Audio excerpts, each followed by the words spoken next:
سورہ رات کا تعارف کچھ اس طرح سے کہ یہ سورت بھی ہجرت سے پہلے نازل ہوئی تھی، اور اس کا بنیادی موضوع اسلام کے بنیادی عقائد ہے، یعنی توحید، آخرت اور رسالت، اور توحید، آخرت اور رسالت پر عائد کیے جانے والے الزامات کا، اعتراضات کا جواب ہے۔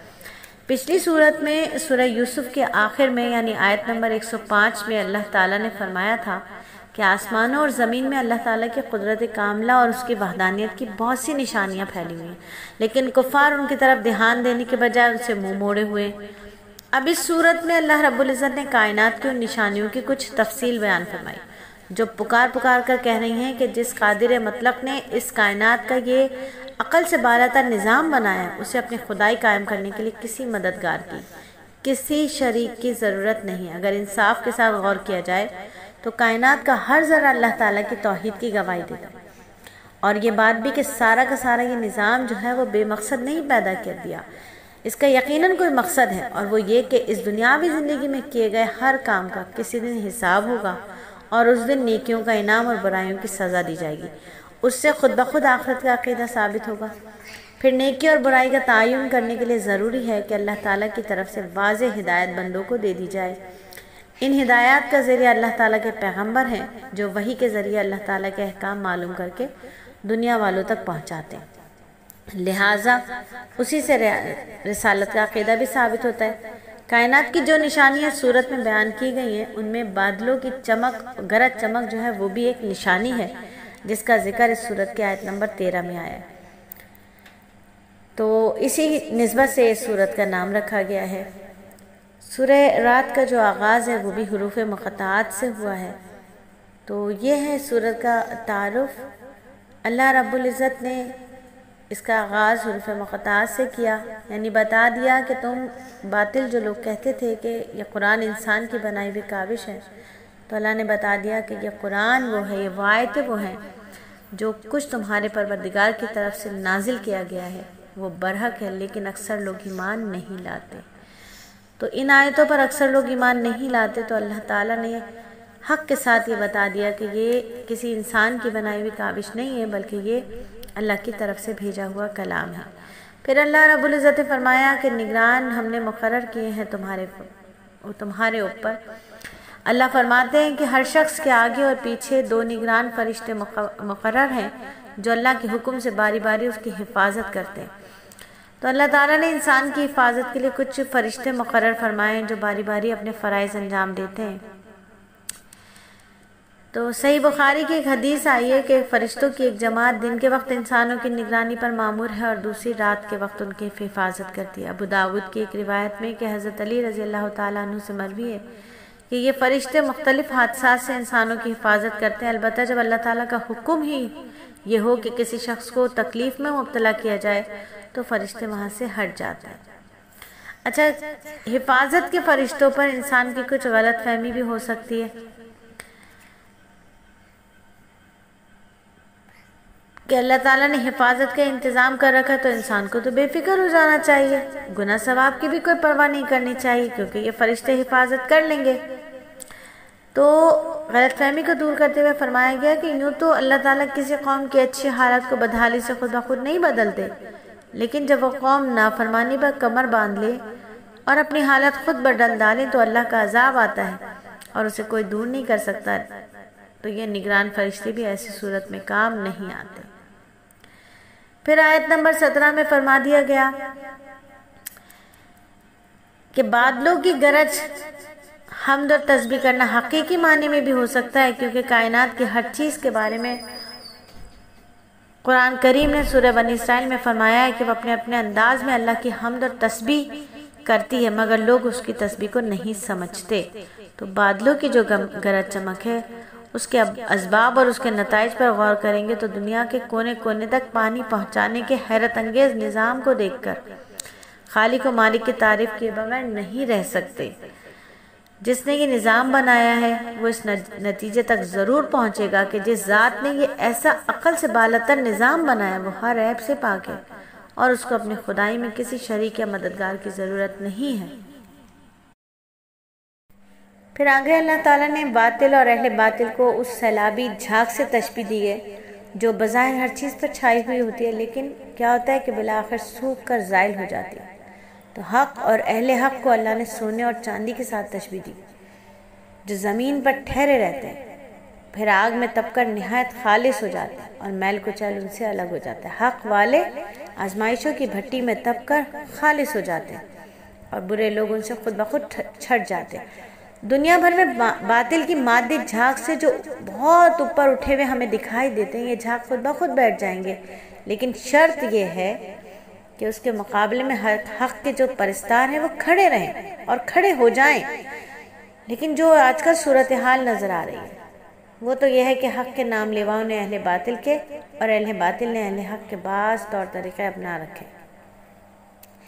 تو اہل تقوی اور حقیقی عقل مندوں کی 8 صفات اس صورت میں بتائی گئی ہیں۔ نمبر 1، وہ اللہ کے عہد کو پورا کرتے ہیں اور عہد شکنی کے مرتکب نہیں ہوتے۔ نمبر 2، جن رشتوں کو اللہ نے جوڑنے کا حکم دیا ہے انہیں جوڑتے ہیں۔ نمبر 3، اپنے رب سے ڈرتے ہیں۔ نمبر 4، برے حساب سے خوف رکھتے ہیں۔ نمبر 5، اللہ کی رضا کے لیے صبر کرتے ہیں۔ نمبر 6، نماز قائم کرتے ہیں۔ نمبر 7، اللہ کے دیے مال میں سے خفیہ اور اعلانیہ خرچ کرتے ہیں۔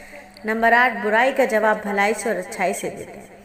یعنی اہل تقوی اور حقیقی عقل مندوں میں یہ 8 صفات ہوتی ہیں، اور اس کے مقابلے میں جن کے دلوں کے اندر کجی ہوتی ہے ان میں 3 نمایاں علامات ہوتی ہیں۔ پہلی یہ کہ وہ اللہ کے عہد کو توڑتے ہیں، دوسری یہ کہ اللہ نے جن رشتوں کو باقی رکھنے کا حکم دیا ہے وہ انہیں ختم کرتے ہیں، اور تیسری یہ کہ وہ زمین پر فساد کرتے ہیں۔ انبیاء بھی دوسرے انسانوں کی طرح انسان ہوتے ہیں، ان کے بیوی بچے بھی ہوتے ہیں۔ جہاں تک ان کے معجزات کا تعلق ہے تو یہ ان کا ذاتی کمال نہیں ہوتا، بلکہ یہ اللہ کے حکم سے صادر ہوتا ہے، اور وہ لوگ مقام نبوت سے ناواقف ہیں جو بشر ہونے کی وجہ سے ان کی نبوت کا انکار کرتے ہیں۔ اور سورت کے اختتام پر اللہ تعالیٰ نے اپنے نبی کی نبوت اور رسالت کی خود شہادت دی۔ اس طرح اہل کتاب کو کی نبوت کے گواہ میں جو تعصب ہے اسے اس سے پاک کر دیا۔ اور یہاں آ کر ہماری سورت جو ہے وہ مکمل ہوتی ہے، اور اس کے ساتھ ہی ہماری دوسری سورت یعنی سورہ ابراہیم کا آغاز ہوتا ہے۔ اب جو ہماری سورت ہے یہ سورہ ابراہیم ہے، اور سورہ ابراہیم مکی سورت ہے۔ اس میں 52 آیات ہیں اور 7 رکوع ہیں، اور اس سورت کی ابتدا بھی حروف مقطعات سے ہوئی ہے، اور یہ دوسری سورتوں کی طرح اس سورت کے آغاز میں بھی قرآن کریم کا ذکر ہے۔ اس کی پہلی آیت میں نزول قرآن کی حکمت کو بیان فرمایا گیا۔ ارشاد ہوتا ہے کہ یہ وہ کتاب ہے جسے ہم نے تمہاری طرف نازل کیا تاکہ تم لوگوں کو اندھیروں سے روشنی کی طرف نکالے، اپنے رب کے حکم سے، یعنی غالب اور قابل تعریف ذات کے راستے کی طرف۔ دوسری مکی صورتوں کی طرح اس صورت کا بھی موضوع اسلام کے بنیادی عقائد ہیں اور ان سے انکار کرنے والوں کے خوفناک نتائج پر تنبیہ دی گئی ہے۔ چونکہ عرب کے مشرکین حضرت ابراہیم علیہ السلام کو مانتے تھے، اس لیے سورت کے آخر سے پہلے رکوع میں ان کی وہ ایک پراثر دعا نقل کی گئی ہے جس میں انہوں نے مشرک اور شرک اور بت پرستی کی صاف صاف برائی بیان کرتے ہوئے اللہ تعالیٰ سے درخواست کی کہ انہیں اور ان کے بیٹوں کو بت پرستی سے محفوظ رکھا جائے۔ اسی وجہ سے اس سورت کا نام سورہ ابراہیم ہے۔ تینوں بنیادی عقائد، توحید، رسالت اور بعثت، جزا پر ایمان سے بحث کی گئی، کافروں کی مذمت کی گئی، ان کے لیے جہنم کی وعید ہے جبکہ مومنوں کے لیے جنت کے وعدے۔